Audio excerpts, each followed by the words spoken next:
Welcome to AC 24/7's Top Story Countdown. I'm Tracy E. Gilchrist. Right now, I'm here to guide you through the biggest stories of the day. Here's our pick for number 4. The world's second largest economy had a tough year in 2023. Now, one of Beijing's answers to the challenge: ban and erase criticism of it. In December, China's Ministry of State Security issued this order: resolutely crack down and punish illegal criminal activities that endanger national security in the economic security field. Apparently, that includes disappearing negative commentary from the already heavily censored Chinese internet. On December 1st, this prominent economic professor, Liu Jipeng, advised people not to invest in the falling Chinese stock market. Now, all of Professor Liu's social media accounts are frozen. And when you click to follow him, you get this message, which translates: it is forbidden to follow this user due to their violation of relevant rules. CNN found similar freezes temporarily imposed on at least 5 other Chinese economic analysts. Also removed from the internet, this documentary highlighting economic hardship among Chinese migrant workers. I think the Chinese economy is at a cliff edge at the moment. I don't think it has started falling off the cliff yet, but it's getting to a point where things can get much more difficult. Officially, the Chinese economy grew by more than 5% last year, but the country's youth unemployment rate keeps hitting record highs. Then there's China's all-important real estate sector, which, along with related industries, used to make up 30% of the Chinese economy.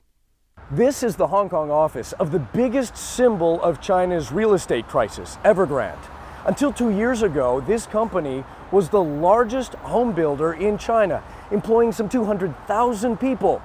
Then the company defaulted on its debt, and now a court here in Hong Kong has ordered the liquidation of Evergrande.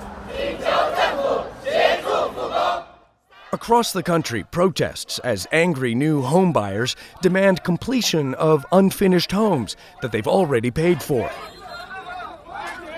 Perhaps the only other sector gloomier is the country's stock market. In the past 3 years, the combined Chinese stock market lost more than $6 trillion.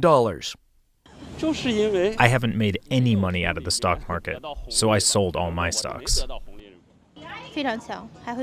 The Chinese economy is strong, and it will be stronger, says this Beijing resident. Perhaps she got the message from this recent meeting of the country's top propaganda officials. Their order: amplify bright prospects of the economy as China heads into 2024. The Advocate Channel looks at the world through the lens of equality, community, hope, and inclusion. AC 24/7's Top Story Countdown continues with our producer's pick for number 3. My reason for getting into rap was the streets. Everybody in the neighborhood started getting 2 turntables and a mixer. At this point, me and D, we were dreaming about making our own stuff. Hip-hop legends RUN-DMC tell their story in their own words, along with many artists they inspired, in the docuseries Kings from Queens, the RUN-DMC story. Grab your rhyme book, we're going to the studio to make a record. That was the moment I knew hip-hop was going to be huge. I'm happy that we were able to put it out around the time of the 50th year of hip-hop. So it's like all coming up at the right time with the right vibes, and hip-hop is really have a spotlight on it right now. The duo delve into the group's history and what informed their style. I wanted to be a rock star, but I couldn't sing like Freddie Mercury. So fortunately, hip-hop, who was also using some of the rock records that I was hearing on the radio as breakbeats, along with James Brown and funk and jazz, when it came over the bridge from the Bronx into my room, it wasn't showbiz for me. It was like, oh, shoot, you could tell stories about who you are over music, like a Bob Dylan and like my comic books. This is a straight-A student with glasses who was into comic books. Everything that people thought was uncool, with the power and the sound of rock and the confidence that hip hop gave to me, I was able to brag about everything people thought was my weakness, and that became my superpower. Rhyming and walking and talking. rhyming and walking and talking and laughing. It's always in the swag and the confidence. So if I'm playing basketball, I'm feeling a certain way. If I'm rapping, I'm feeling a certain way. So it's all in the confidence and in the movement. It's almost like playing basketball. You're almost like a ballerina. You want to make it look a certain way. So when I'm rapping, I'm feeling like I'm playing basketball. That's because I love playing basketball. So that's why I equated me playing ball to me rapping. To me, it's all one. When we get on stage, we do what we gotta do. Rock the house. In Hollywood, I'm Rick Damigella.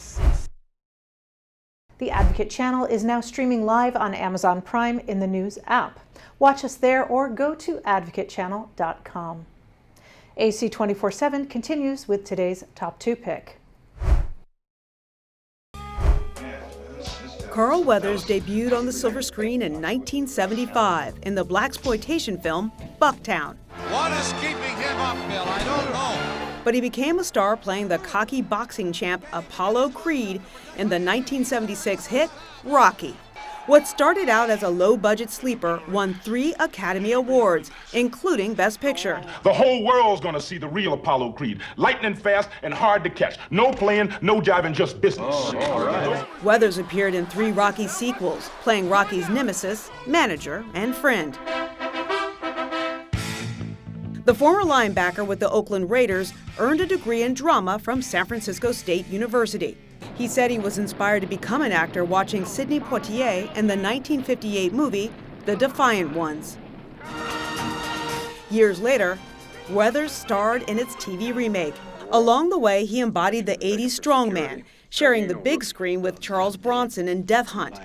Make it easy on yourself, Dutch. And later, Arnold Schwarzenegger in Predator.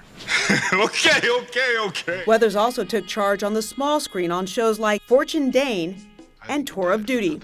But one role Weathers felt gave him a chance to go deeper as an actor was Chief of Police in The Heat of the Night. The part allowed him to grapple with tough social issues. Now you're threatening to commit a serious crime, Mr. Buford. Weathers appeared in the show's last 2 seasons and said the more cerebral role was a happy break from years of back-breaking stunts. Damn alligator bit my hand off. Oh my God! Yeah. Weathers found comic relief in his career as Adam Sandler's alligator-hating golf instructor, Chubbs Peterson, in Happy Gilmore. In Arrested Development, he played a penny-pinching acting coach.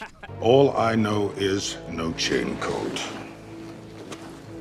Do you want the chit or not? In 2019, Weathers found a new young audience in the popular Star Wars series, The Mandalorian, playing the leader of an intergalactic bounty hunter guild.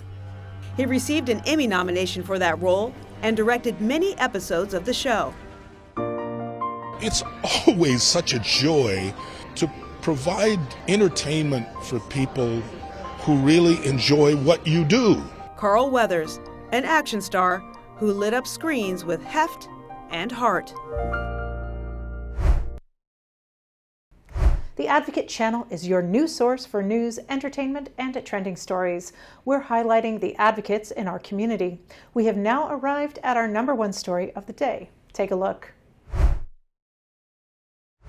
If properly diagnosed, people with ADHD or attention deficit hyperactivity disorder can get medication to help with symptoms like the inability to concentrate or sit still. Social media may be helping to reduce stigma surrounding this disorder, but some believe it's doing some damage too. I think the whole conversation around mental health, of course, has changed for the better in the sense that people are actually quite open and honest about talking about their individual struggles. But the challenge or the flip side of it is that it almost becomes talked about term in the popular sphere where clinical terms might start to get misused. Clinical psychiatrist Dr. Anthony Young and his colleagues started studying ADHD videos posted on social media after noticing more patients coming in for help with focus and concentration.